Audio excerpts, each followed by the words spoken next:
I'm Pallavi from Novel Vista, and I'm your host and moderator for this Global SRE Emerging Tech Summit 2021. I welcome all audience who have joined us for this SRE Virtual Summit. We are going to learn how to establish SRE capability for your organization. To present this session, I would like to introduce our speaker and SRE expert, Mr. Nivarti Jairam. Mr. Nivarti has been leading digital transformation program over past 15 years for a diverse industry such as defense, automotive, and banking sectors with exposure of various technologies like business process management, institutional payments, cloud, infrastructure, and communication networks. In his most recent role, right now, he's a head of transformation at Society General. As an expert and leader, he has delivered many leadership programs like Leader as a Coach and experimental leadership development program for senior leaders to help them to adopt several leadership style and competencies. He has been mentor and reviewer for internal startup ideas promoted through Catalyst for flagship programs to promote internal startup and innovation culture. He has successfully led one of the largest payment transformation programs in Australia banking history and operation process transformation program for ANZ Bank. In his career span, he has been a great jury member for World Agility Forum, proposal reviewer for Agile Alliance, GHCI 2020, Agility Today, Technical Agility, and many conferences and many. Proudly, I would like to mention that he has been fortunate to serve the nation as an air warrior in Indian Air Force and also represented India as an UN peacemaker in DR Congo. So, Nivati sir, I would like to welcome you on this SRE Virtual Summit and requesting you to share your knowledge and experience with our all audience. Thanks a lot, Pallavi. So, good morning, good evening, and good afternoon, wherever you are, if you're joining from different parts of the world. So, not just SRE, any capability that you are trying to build in an organization, if you feel that probably we have recruited the right skilled people and that would ensure that we have the capability to be established in this organization, then that's definitely a myth, and that's what we are trying to establish in this particular session. So what we are going to discuss about establishing the capability would be mostly contextual to SRE, but the framework that is put in would be helpful for any capability that you are trying to establish in an organization, and that's what we are looking at. As Pallavi mentioned, so I've been fortunate enough to have served Indian Air Force and as well as UN Peacekeeping, mission in Democratic Republic of Congo for more than 2 decades, and then joined the corporate world. So I've been with corporate world for last decade and more. Recently, I published my first book on unlearning. It's more for coaches, professional coaches, as well as people who are on their personal transformation journeys, and how unlearning makes the transformation much faster and sustaining. And that's what is covered in that particular book. Again, I've been leading transformation programs at an enterprise level, both from a technology perspective or business as well as ways of working perspective for more than one and a half decade now. And SRE is one of the latest capabilities that has been introduced into the system, and how today we are going to look at how we can not just about build the capability but establish the capability. There is a big difference between building a capability and establishing a capability. Building a capability means as a leader, your responsibility ends by recruiting the right skilled, right people with the right attitude and right technology background, and that's where you kind of wash your hands, if I may say so, in terms of building that capability. But it does not always ensure that the capability that you have built is able to achieve what it is meant to achieve in an organization, and at the same time sustain for longer periods to exist and be relevant in the organization, uh, to the time, and also fulfill the responsibilities that particular capability needs to address. And that is something for leaders to do. And that's a responsibility or accountability or ownership leadership has when you are trying to bring in a new capability into an organization.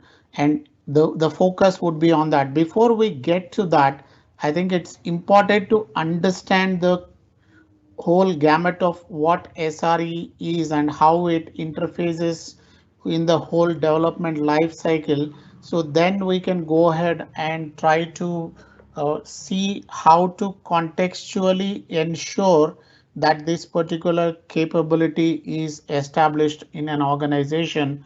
So the organization tend to get the maximum benefits from that particular capability. So from my point of view, I have had enough continuous learning and certifications that I go through as I learn, and I've been speaker at majority of the conferences to share and learn. And another element that I'm looking to explore for the first time tomorrow is a LinkedIn live session, and that would be on what transformation KPIs we look at for agile transformation. So if you are looking to get something on that, do join me tomorrow evening at 7 p.m. on LinkedIn or Facebook or YouTube. Moving further, what site reliability engineering is, and these are the statements that were given by the head of SRE at Google. So SRE is a fundamentally doing a work that has historically been done by an operations team, but using the engineers with software expertise. That means we are talking about people with the development background and a software development mindset to be working on system engineering, and that's what we are looking at when we are talking about site reliability engineering. It's not a replacement for operations, it's a different perspective to look at. And what does SRE team do in an organization? SRE team is responsible for ensuring that the systems are available based on the service level agreements we have. The latency, performance, or the efficiency of the systems is up to what the customer expectations are set and what has been agreed with the customers based on whether you are a product organization or a service organization or a captive, and also involves change management, monitoring, emergency response, and capacity planning. What you see here is a combination of proactive, preventive, predictive, as well as reactive. That means an individual or a team of SREs is supposed to have skills of multiple dimensions. So it's not something which could be easily attained. So it takes lot of uh, effort to learn these capabilities and also build it. Something like what you look at, from a full stack perspective, you need to look at various gamuts of development technologies, and SRE is nothing different. It's just the context to be much different. So you are looking at a capability that is diversely skilled, diversely competent to be able to support diverse requirements in an organization. And that is what makes establishing this capability that much more complex, which we will get into.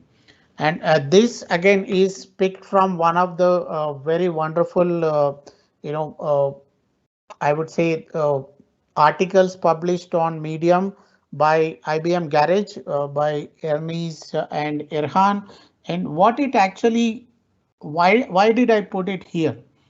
Is to show you an understanding of the SRE's contribution in the whole development and deployment pipeline for any software development. If you look at this, you look at why do SREs exist? That means reliability matters most. If a particular service or a product is not reliable enough, that means we tend to possibly look at it from a different perspective. For example, if you all remember that Google, there was an outage, complete outage of Google for about 2 to 3 hours regularly in the last 2 months at certain points in time. So definitely there is a hit on the reliability of the whole Google services itself. And that could cost Google quite a bit because people tend to then look at, I'm not able to access my Gmail, I'm not able to access my YouTube channel or whatever services Google is providing. So reliability matters a lot when you are trying to present yourself, and reliability builds credibility, whether it is for product or services, even for ourselves, even for our own capabilities. Reliability is what builds capability, and together they contribute to building the trust in people that we deal with, right? So, and also to enable the developers, again, SRE, as I say, is not just an operations function. Probably many of the people think that when you talk about SRE, it's about interfacing between development and operations. That means it's more of an operations function. Again, that I would say that's a myth. If you have an SRE function, and I'm not saying this, Google head of Google in SRE says that if an SRE function is spending more than 50% of their time on looking at operational parameters and managing operation functions, then there is something definitely wrong with the development function. That means it's also a governance function for quality of deliverables that are being produced by the development functions. It's not just a, a reactive function or a damage control function. It's also a preventive function, and that means you have SRE interfacing development at various aspects or various phases of development itself. And it also means that SREs need to be part of the conversations of a solution development right from the beginning, which again, when we look at what capabilities or what are the functions of an SRE, you will realize that an SRE will need to contribute right from the beginning. So you start with the reliability being built in, like your security being built in, or even earlier we talked about quality being built in. So how you can build reliability in, that's also an aspect for us to look at. So if you look at the SRE tools and tactics, that the last column we are looking at, it talks about where SREs strategies contribute right from pipelining to the deployment, production deployment, as well as chaos engineering. So it does not restrict itself to deployment and dealing with possibly the incidents coming out of deployment, which most of us feel that SRE would contribute to, right? And that is something we need to be very conscious about. Now, if you really look at or want to look at what are the 10 aspects for us to not just build the capability, but establish SRE as a capability in an organization. Getting the right buy-in from right level of stakeholders, and this is very important not just for this capability, any new capability that you are trying to build, and this is one of the biggest contributors towards failing of a capability in an organization. If you don't identify the right level of stakeholders that need to buy in, and it's an important element because we all need to be conscious of what I call as corporate diplomacies, not politics, and that rests with certain levels of hierarchy or levels of authority in an organization. when you are introducing a new capability, especially something like an SRE, which kind of overlaps with development, overlaps with operations, overlaps with the solution architecturing. So it kind of overlaps with multiple capabilities, even the quality management of an organization. So that means it's a capability that has multiple dimensions, and for that capability to be accepted, acknowledged and accepted in an organization, you need that right level of acceptance from the hierarchy or the leadership at the right level. If you are not able to do that, then it's just a matter of time that this whole capability would go for a toss or would lead to a failure, because there will not be many leadership people or executives who would be trying to support this capability in their day-to-day execution or day-to-day carrying out of their jobs. So that is something which is fundamental for us to start with. Identifying the right stakeholders and trying to get a buy-in from them for the capability like SRE that you are trying to introduce in an organization is the key for us to be able to establishing that capability. The second one, define clear roles and responsibilities, especially when you have overlapping functions like what SRE comes to the table with, which means it has an ability to interface with development, it has an ability to interface with operations, it has an ability to interface with architecture, quality management, auditing. So again, it has multiple dimensions of interactions, and that means if you are not able to clearly outline the responsibilities and role of that particular function, then you are again looking at overlapping responsibilities, which means there is no single point of accountability for any failure. And when you look at any gaps in the system, any P1 incidents arising, you would start looking at blame game. Okay, I felt possibly SRE would do it, or SRE would say I would probably look at I thought development would take care of it, or an architecture function would take care of it. So you are looking at multiple dimension and the blame game starts.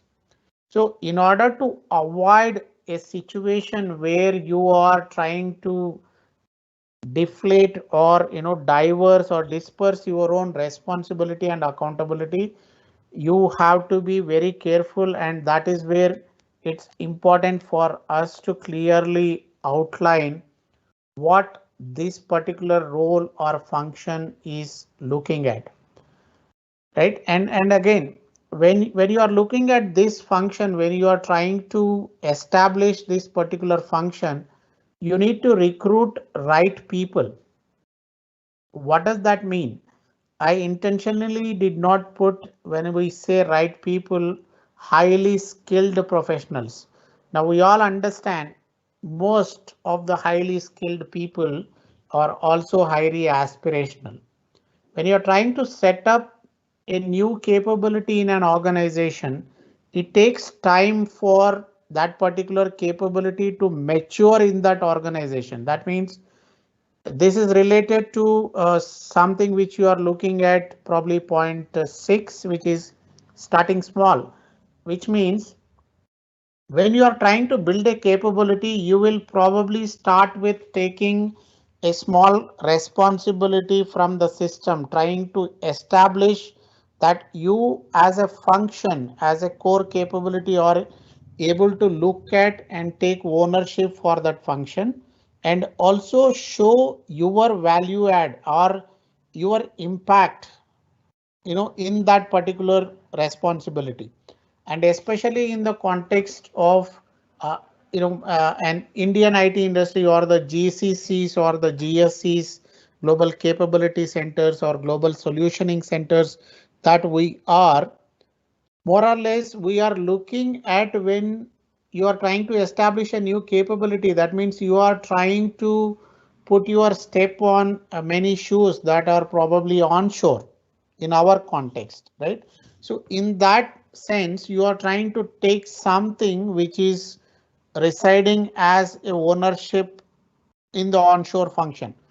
And that also means you need people who can understand how the organization functions and have the patience to be able to go through the grind, if I may say so, and still persist with the organization and the operating environment to be able to establish that function. So you need people with the right attitude, at the same time right level of skill set, so that they can then start looking to build trust with the onshore counterparts. If we are talking about you know uh, a offshore function, or even if it is a kind of a product organization which is completely located at one place, so then even in that case it's important that you are coming in into a complex scenario of an organization and trying to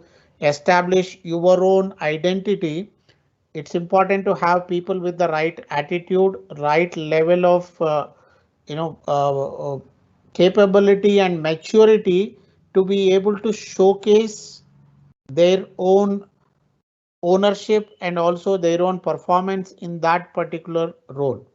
And just moving transversally, and this is where it comes to starting small. If you think about okay, we want to establish an SRE function in our organization, and then for our organization we have about 150 systems, and probably today we have 100 people in operation, so we would at least need a 10 people SRE team. That means you are trying to bring in 10 people, and when we think about establishing a new function, we naturally look at experts in that particular profile.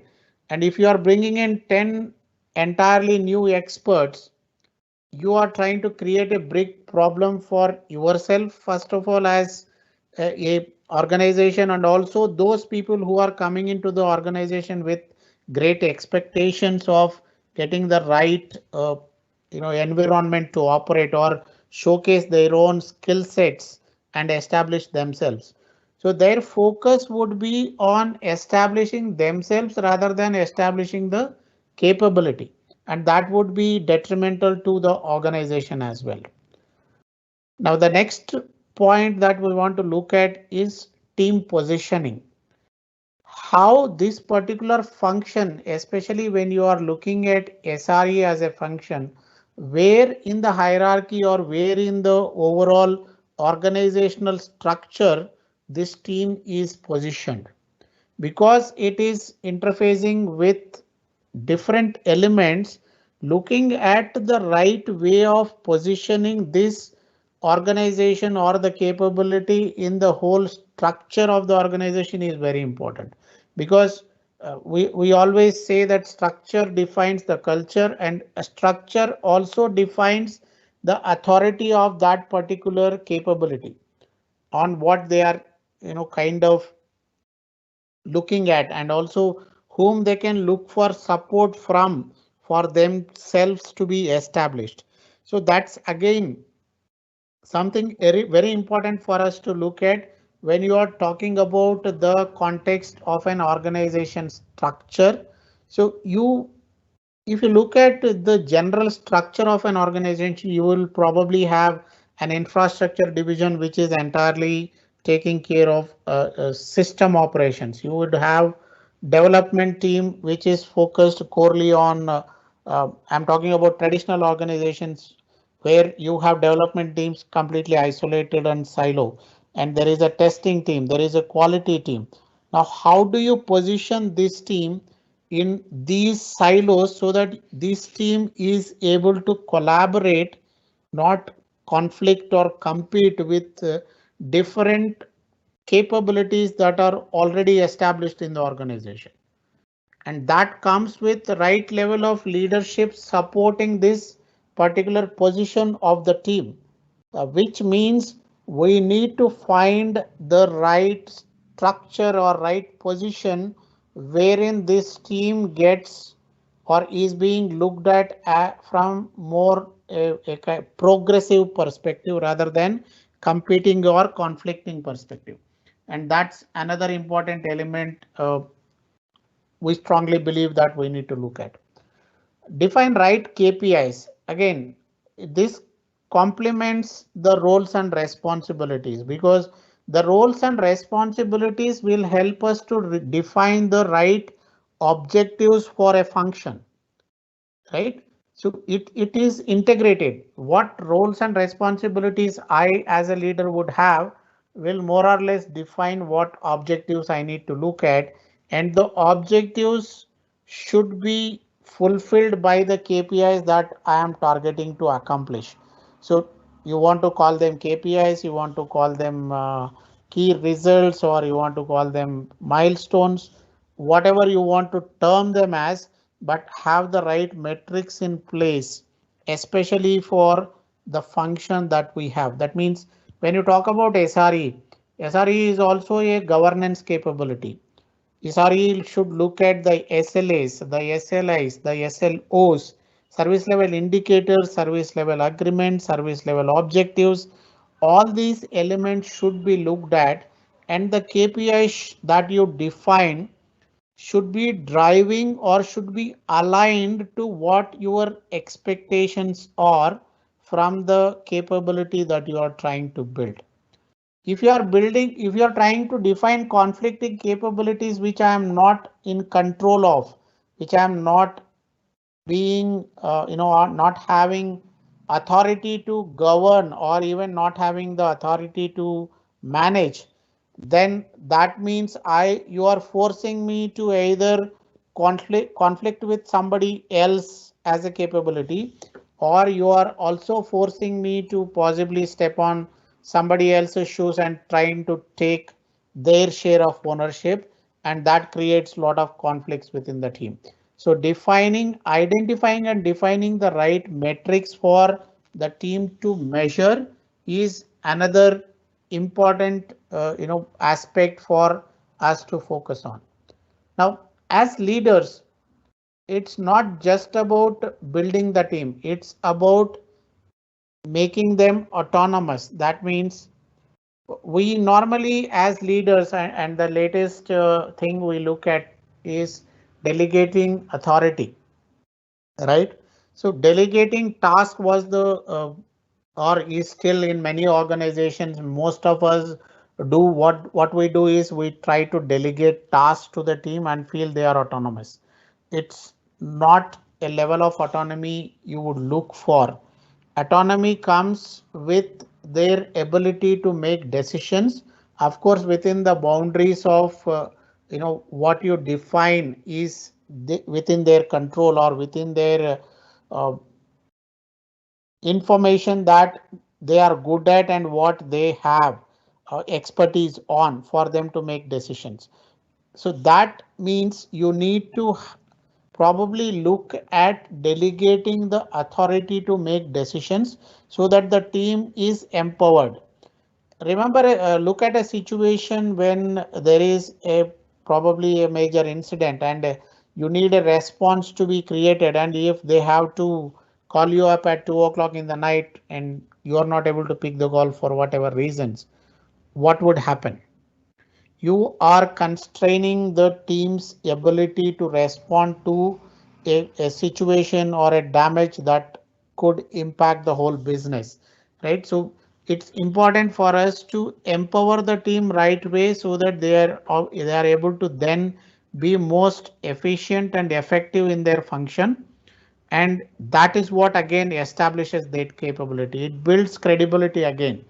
Empowerment and autonomy builds credibility because they are able to showcase the ability to react to a situation or ability to respond to a situation, and that is something we need to look for.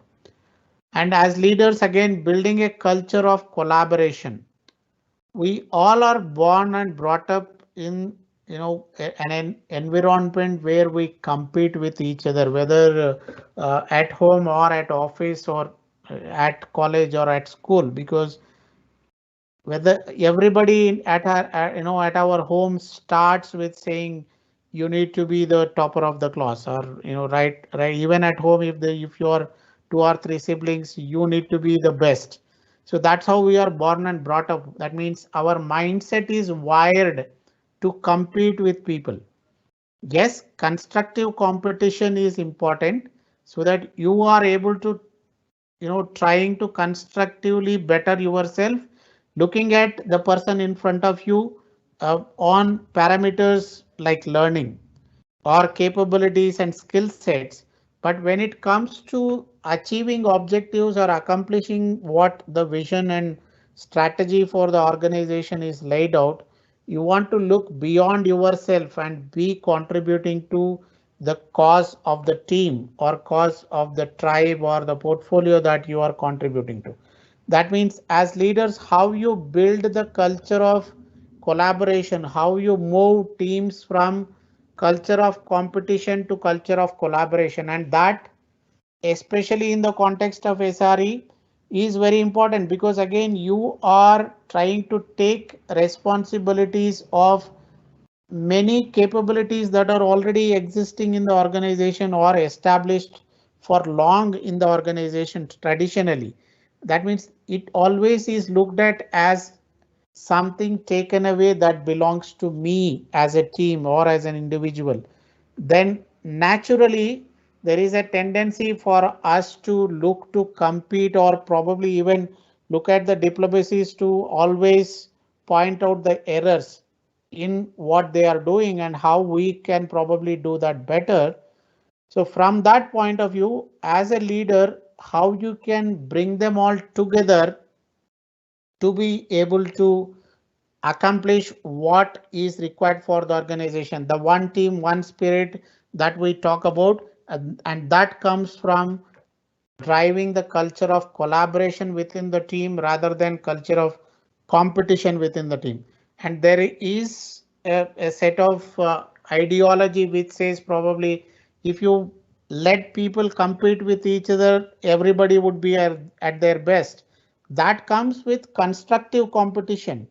But again, you have to be quite visible, and there needs to be a great sense of trust developed within the team if you have to create that culture of constructive competition. Otherwise, competition mostly leads to conflict and then further leads to destruction of the team itself. So that is something we need to be very, very much wary of. Next, defining a career path. It's very easy to recruit people with a high level of expertise, high level of capability, but how you are able to give them a career path within the organization, doing what they are good at or what they are passionate about, and that helps them to continuously look at upskilling themselves in their preferred area of work, and that means they are more focused on that particular capability, and the more they learn about that capability, they would look to exercise and exhibit their competencies that much more in the organization. They contribute more towards betterment of that particular function in the organization, and that leads to establishing that capability or maturing that capability in the organization and increases the visibility for that capability in the organization, and that is a mandatory requirement. What happens if you don't have the right career path defined? I would work probably 1 year, 1.5 year, and I don't see a career growth path being an SRE in an organization. So I would definitely look at some greener pastures outside and then look to move out of the organization. And for us to again rebuild, it's not about finding another person and bringing in. To go through all the 8 steps or 8 aspects and try to again bring them to the state of culture of collaboration, it takes at least 6 to 8 months. That means you are losing out on the value delivery for the organization, or even the capability itself is compromised in the organization, and it can lead to lot of detrimental effects or cascading effects can be produced because of that particular reason. So when you are building a capability, think about what is the growth path for this particular capability. It's not about just building that capability. To establish a capability, you need to be able to clearly articulate how this capability would evolve in this organization, and where anybody who is stepping into this particular capability as at the lowest level can reach to. And that is an important element for us to look at as well. And again, it's not about always hiring people with great skill sets from outside. If you hire 10 people from outside, you are trying to give them an awareness of the environment that you have in the organization, the culture you have in the organization, the understanding of systems in the organization, the products you have, the understanding of intricacies of dealing with people in the organization, the leadership attitude towards people, how leadership functions, how the decisions are made. All these elements, which are finer elements in the organizations, take long time for people, especially if you are a complex enterprise, or if you are an organization that is distributed across different countries. It takes a long time for people to understand, if it takes a long time for people to establish that relationship.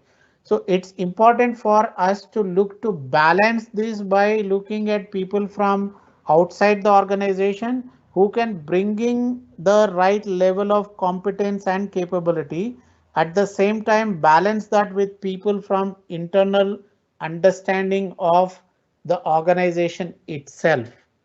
So the systemic understanding of organization coupled with the right level of competence from external agencies or external people definitely makes the establishing of that capability much faster than looking to bring in people from completely outside. So these are the 10 aspects I strongly believe and I advocate, and I've seen and I've experienced, implementing new capabilities in the organization for us to really focus on and be able to successfully make sure that the team that you are bringing in or the capability that you are bringing in is able to deliver to the expectations that you are starting off with. So that's more or less what I have. And if you are really keen to connect with me, you can reach out to me on my website, or I have the YouTube channel where you can go and listen to more talks on agile transformation or more on transformation as a whole, or connect with me on LinkedIn. Few of the useful resources that I thought is good to look at. Okay, one of the articles I referred to on IBM Garage, and there is a lot of material on that. And also look at a conversation by head of SRE in Google. That's a great conversation to look at what SRE brings to the table, and also something on creative software. So I would look to stop there and probably take if we have time for questions. And again, thank you for joining us at the SRE Virtual Summit. And also, I would like to thank the Novel Vista team, especially Aditya and also Pallavi for being there to help out and collaborate with me in getting this session through. Thank you so much, sir. Thanks a lot for delivering this session. We will quickly get through the Q&A round. We will start with the Q&A round right now. And audience, I will request everyone, please put your questions. Nimati sir will answer that, and we will try to cover as many questions as possible. So please put your questions so we can answer that.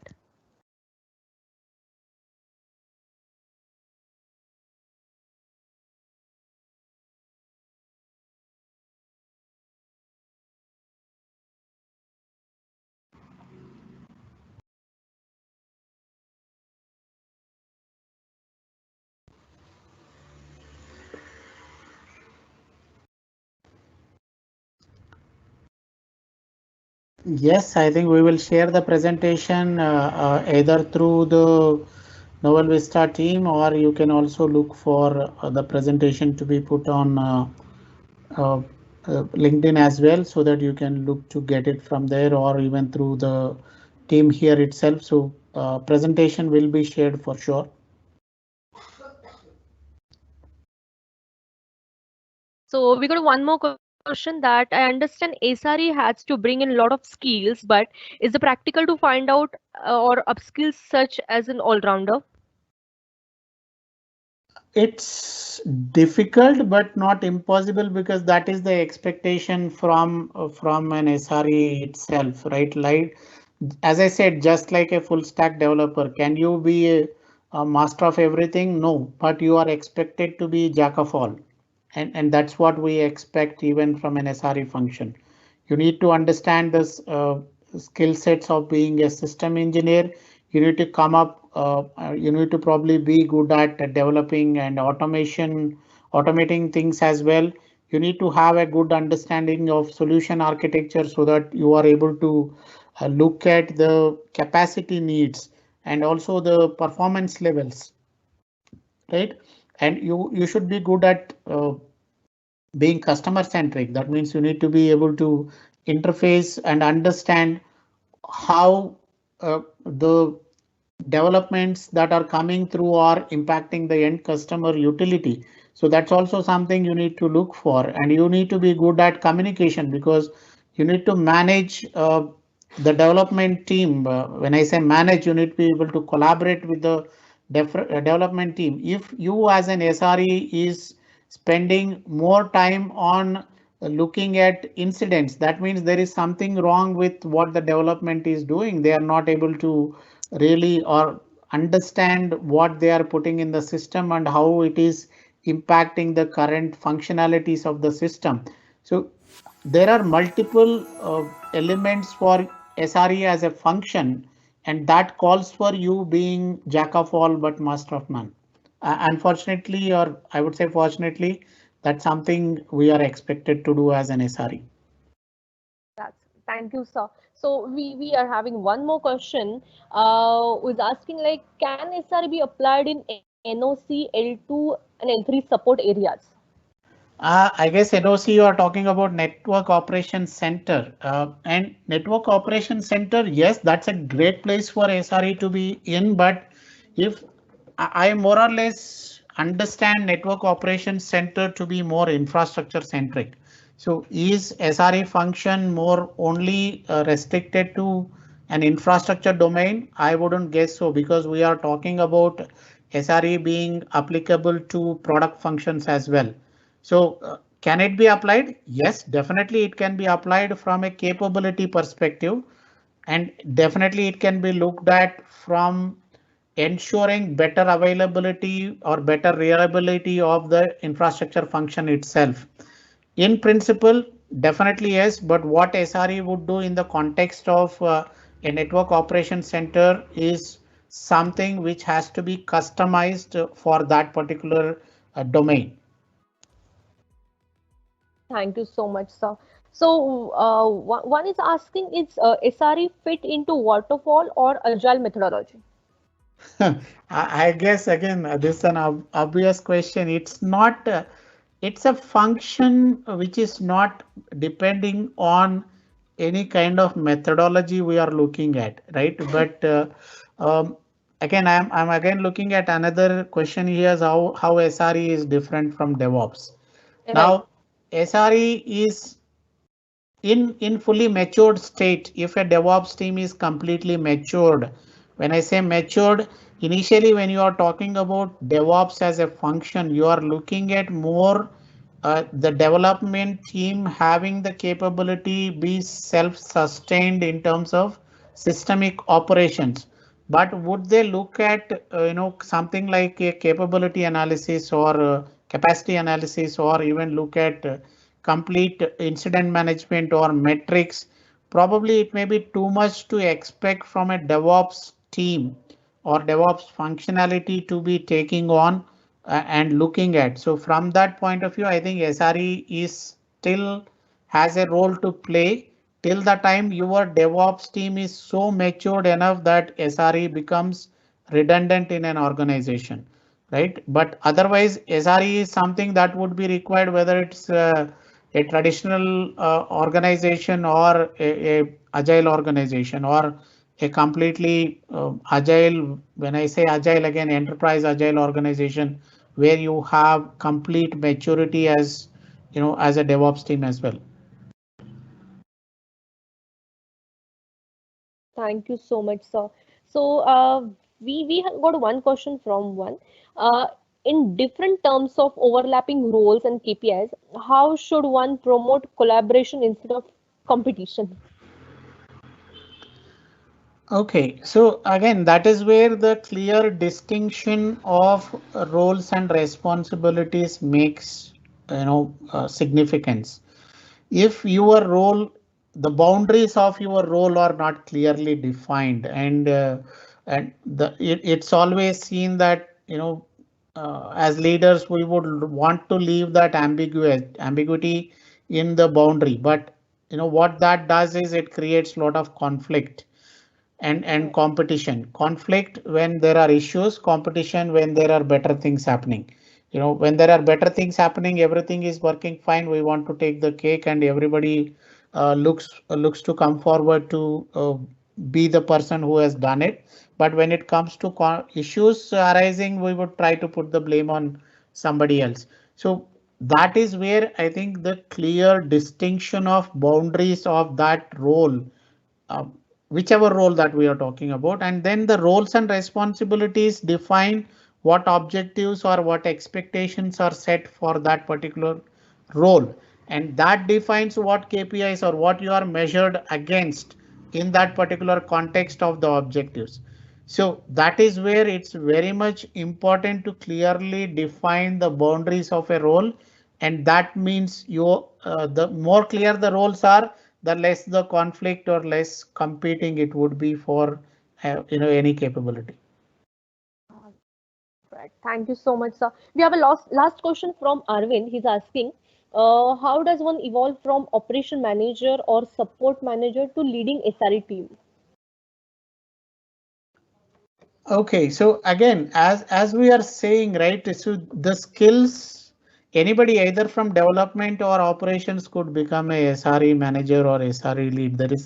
I don't think there is anything stopping that if you have the right skill sets. That means if you are coming from operations background, you know that SRE as a function will at least need to be 50% on looking for development function, wherein you are looking to develop new features or you're looking to automate what is required. You are looking at what probably the development is doing in terms of something going wrong.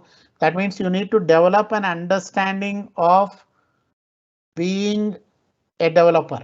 So if you are coming from operations, you more or less have the system engineering background. Can you have a software engineering background as well, or can you develop the skill sets of a software engineer also? That will help you to be more or less an effective and efficient manager for SRE team. I don't think there are separate distinctions of having a development manager in an SRE team and an operations manager. So that means you need to have the skill sets of both being a technology manager and also a operations manager. So if you are an operations manager or a support manager today, can you build the skill sets of a development manager or a technology manager? That will help you to become a manager or a leader for an SRE team. Thanks a lot, sir. We have done with our Q&A round, and thank you so much for delivering this session. You have you put all the SRE aspects in a very simple and realistic way. You explained very well the capability and accountability in very realistic way for many factors like how to handle stakeholders, how to manage SRE in a complete system, even as a complete organization level. So thank you so much for putting it in really realistic way. And thank you so much for all your time from complete Novel Vista team and from all audience. Looking forward to have your sessions in future as well. So thanks a lot from our whole team. Thank you, Pallavi, and thanks a lot to Aditya for reaching out. And it's been a great session. I look forward to future collaborations. Thank you, and have a great night, guys. Thank you. Thank you so much. Thank you everyone for participating. We're going to have one more excellent event tomorrow. So looking forward to have your presence for tomorrow's event as well. Thank you so much for joining. Thanks a lot. Thank you everyone. Thank you, sir.